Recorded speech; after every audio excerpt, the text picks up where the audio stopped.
Alors, c'est quoi la santé mentale? L'OMS définit la santé comme un état de complet bien-être physique, mental et social. La santé mentale, c'est donc un bien-être intérieur. Bonjour, très cher abonné de l'émission La Minute. Je suis le docteur Yann Terence Mbunga Maroga. Je suis médecin. Actuellement, je suis en spécialisation de neurologie. Et nous allons aborder un thème qui s'intitule Comment et pourquoi préserver sa santé mentale? Alors, c'est quoi la santé mentale? L'OMS définit la santé comme un état de complet bien-être physique, mental et social. Donc, dans la définition de la santé en général, l'aspect mental est inclus aussi bien que l'aspect physique. La santé mentale, c'est donc un bien-être intérieur. C'est le bien-être de l'âme et de l'esprit. Il faut comprendre que autant le corps peut être malade, si on est enrhumé, on a une grippe, autant notre âme peut être malade. Donc la santé mentale, c'est le bien-être de ce qui est à l'intérieur de nous. Pourquoi préserver sa santé mentale? Il est important de préserver sa santé mentale. La santé mentale, c'est la santé de l'âme. Préserver sa santé mentale évite de devenir malade dans son âme. Et les conséquences d'être malade émotionnellement, c'est-à-dire dans l'âme, c'est par exemple faire une dépression, avoir un burn-out, être déséquilibré sur le plan psychologique et psychique. Les scientifiques utilisent un mot un peu barbare en parlant de maladies psychosomatiques. C'est quoi? C'est tout simplement des maladies physiques, mais dont la cause ou le soubassement est un mal-être psychologique. Certaines douleurs d'estomac, par exemple, ont été prouvées qu'elles font partie de maladies psychosomatiques associées à la dépression. Il est important de préserver sa santé mentale au risque de ne pas être productif, au risque de ne pas être équilibré, au risque tout simplement de ne pas se sentir bien et d'être malade. Comment préserver sa santé mentale? Alors la première chose, c'est qu'il faut prendre compte que notre corps, de la même façon qu'il a des besoins, notre âme, parce que la santé mentale, c'est la santé de l'âme, je le répète, notre âme a également des besoins et peut également être en souffrance. Donc, il faut prendre conscience de son bien-être émotionnel, de son bien-être psychologique. Qu'est-ce qu'il faut faire? Il y a beaucoup de choses qu'on peut faire, mais de façon, on va dire, pratique. À un moment de la journée, par exemple, s'arrêter et se poser la question, de quoi mon âme a besoin? Qu'est-ce que mon âme ressent? Aujourd'hui, par exemple, avec le rythme d'activité que l'on a, travail, occupation, tout ça, on ne prend pas souvent en compte de s'asseoir avec soi-même et de se poser la question de quoi mon âme a besoin? Qu'est-ce que je ressens? Parce que tout ce que l'on fait, tout ce qui est autour de nous peut nous affecter. Alors, si on ne fait pas ce qu'on appelle une introspection, s'asseoir avec soi-même, se poser des questions. Comment je me sens? Est-ce que je vais bien? Est-ce que je me sens plus triste que d'habitude? Est-ce que ça va? Est-ce que je suis joyeux, par exemple? Est-ce que mon attitude émotionnelle est en adéquation avec les événements qui sont autour de nous? C'est la première des choses. Faire une introspection et se demander de quoi mon âme a besoin. Qu'est-ce que je ressens? Comment préserver sa santé mentale? Il faut avoir une bonne hygiène mentale. De la même façon que pour préserver son corps, il faut avoir une bonne hygiène de vie, manger bien, boire suffisamment, prendre le temps de bien se reposer, dormir suffisamment. Ces actions ont également une répercussion sur les besoins de l'âme et l'hygiène mentale. Quand on parle de bien se reposer, c'est avoir suffisamment de temps de sommeil, veiller à avoir des relations et des interactions qui sont saines, prendre le temps d'analyser tous les événements qui nous arrivent, qui sont autour de nous, et comment cela nous a affectés, comment nous avons réagi. Autre chose, comment préserver sa santé mentale. Il y a des moyens de prévention, tout comme, par exemple, les moyens de prévention pour éviter d'attraper du paludisme. Il y a les moyens de prévention pour éviter que la santé mentale soit affectée. Ces moyens de prévention-là, la gestion du stress au quotidien.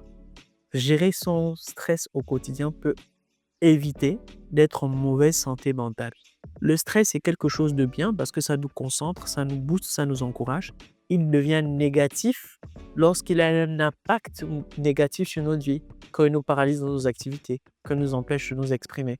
Alors, Gérer son stress, comment? Par exemple, en planifiant. La planification est très importante. Planifier ses journées, planifier ses activités, ça aide. Donc, la gestion de son stress évite d'avoir des problèmes de santé mentale. Attention aux interactions et aux relations en griffe toxiques. Si vous êtes dans un environnement qui est toxique, où on vous dit de mauvaises choses, où vous avez l'habitude d'écouter que des choses négatives ou des choses qui ne vous encouragent pas, qui ne vous stimulent pas, ça va affecter vos émotions. Et vous risquerez également d'être en mauvaise santé mentale. Donc, attention à gérer avec les relations en griffe toxiques. Mais évitez aussi d'être soi-même une source de toxicité. Voilà pourquoi il est important de s'asseoir avec soi-même et de regarder quelles sont dans nos actions, dans nos habitudes, les choses qui sont négatives, les choses qui ont eu un mauvais impact sur nos émotions et qui peuvent nous conduire par la suite à être en mauvais état ou en mauvaise santé mentale. Qu'est-ce que l'âme lorsqu'on parle de santé mentale? L'âme ou la santé mentale, puisqu'il s'agit de la santé de l'âme, c'est le siège de nos émotions. C'est l'intérieur de nous. C'est le siège de toutes les émotions que l'on peut ressentir. Les interactions qui nous arrivent affectent notre âme à l'intérieur. Le siège de la tristesse, de la joie, des ressentiments, du chagrin par exemple. C'est ça l'âme, le siège, l'intérieur de nous. Et donc, la santé émotionnelle ou la santé mentale touche l'intérieur. Ça ne touche pas le physique, mais ça touche l'intérieur. Et comme on l'a dit, de la même façon où notre corps peut être malade, notre intérieur peut être aussi malade. Et lorsque là se répercute, c'est dans ce sens que l'on parle de santé mentale. Grosse question. Comment y répondre pratiquement? Déjà, il faut avoir une bonne hygiène de vie. L'hygiène de vie, c'est quoi? C'est dormir bien, c'est manger bien, c'est être équilibré. Comme habitude quotidienne que je peux donner, c'est prendre le temps avec soi-même, comme je le disais. À la fin de la journée, essayer de s'asseoir avec soi-même et se demander, pendant cette journée, qu'est-ce que j'ai ressenti? Qu'est-ce qui s'est passé? Qu'est-ce qui m'a affecté? En quoi cela m'a affecté? Prendre ça en considération et voilà. Et aussi, comme autre habitude quotidienne, exprimer ce que l'on ressent. Beaucoup de personnes n'expriment pas ce qu'ils ressentent. Bien sûr, si c'est autour de nous, c'est avec la manière. Et du coup, ça crée un ressentiment et l'âme en souffre. L'âme a besoin de s'exprimer. L'intérieur a besoin de s'exprimer, de se manifester. Donc, il est important également d'exprimer ce que l'on ressent, d'exprimer ses besoins. Voilà, comme habitude. Donc, avoir une bonne hygiène de vie, bien dormir, bien manger, prendre le temps à la fin de la journée de voir qu'est-ce qui s'est passé autour de nous, comment les émotions autour de nous ont été affectées et exprimer ce que l'on ressent.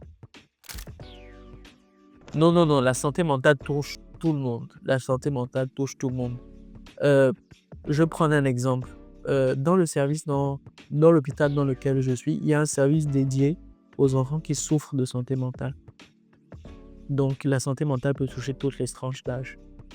Chez les jeunes adultes, par contre, qui sont beaucoup plus exposés que les autres. Pourquoi? Peut-être à cause, on va dire, du stress quotidien que peut avoir les exigences de la vie, comme le travail, les études, ce genre de choses. Mais la santé mentale touche tout le monde. La santé mentale, tant que tu as des émotions, tant qu'elles s'expriment, la santé mentale te touche. Mais les jeunes adultes sont beaucoup plus exposés que les autres. Mais ça touche tout le monde. Alors, in fine, j'aimerais dire que la santé, c'est un tout. La santé, c'est un tout. C'est à la fois le physique, c'est à la fois le mental, c'est à la fois le social. Ne pas ignorer son bien-être mental. Avoir une bonne hygiène de vie. Avoir des relations saines. Prendre le temps avec soi-même de s'examiner. De faire une introspection pour faire le bilan de ses émotions. Est-ce que le bilan de ses émotions sont négatives ou positives? Gérer son stress et avoir une bonne hygiène de vie. La santé mentale, ce n'est pas une affaire de blanc, ce n'est pas une affaire de riche. Tant qu'on a des émotions, on peut être à risque d'être en mauvaise santé mentale. Soyez encouragés et je vous souhaite de prospérer à tous les niveaux, comme prospérera votre âme. Si vous ne vous ne sentez pas en capacité de mettre en place les quelques conseils qu'on a pu vous donner, il est important de consulter un professionnel de santé, un médecin ou un psychologue qui saura vous aider dans les difficultés que vous traversez. Abonnez-vous à l'émission La Minute, restez connectés pour avoir encore plus d'émissions sur ce contenu, plus d'émissions sur d'autres contenus et on se dit à très bientôt.